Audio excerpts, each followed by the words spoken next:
నెల్లూరు పక్కనే ఉంది. ఇప్పటికీ అక్కడ మహానుభావుడు ప్రజాపతులలో ఒకడైనటువంటి కశ్యప ప్రజాపతి 7 హోమగుండాలు పెట్టి సప్తర్షులతో హోమం చేశాడు.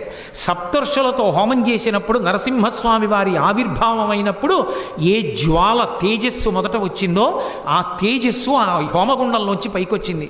పైకొచ్చి దూరంగా వెళ్ళి ఒక గుహలోకి చేరిపోయింది.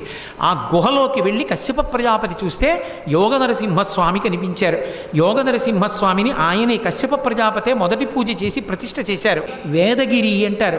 ఆ వేదగిరి యందు వెలిసి ఉంది. అలాగే మనకి తూర్పుగోదావరి జిల్లాలో కూతవేటు దూరంలో కోరుకొండ అంటారు. లక్ష్మీ నృసింహస్వామి అక్కడ స్వయంభూగా వెలిశారు. అలాగే మనకి హైదరాబాద్ దగ్గరలో యాదగిరి అని చెప్పి ఒక క్షేత్రం, యాదగిరి నృసింహుడని, అక్కడ ఉన్నటువంటి నరసింహస్వామి ప్రసన్న నరసింహస్వామి. ఆ నరసింహస్వామిని యాదర్శి అనబడేటటువంటి ఒక ఋషి